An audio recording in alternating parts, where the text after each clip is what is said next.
থাকে রে তোর বাঁচা থাকতেই আমার দেহে দিলিস তুই কবর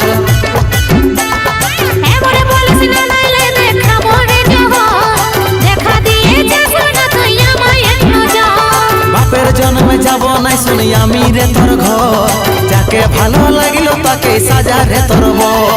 ভুলে যা তুই আমাকে কিবা হবে রে দেখে ভুলে যা তুই আমাকে কিবা হবে রে দেখে পরিচিত হওয়ায় আমার চেহারা যতক্ষণে তোর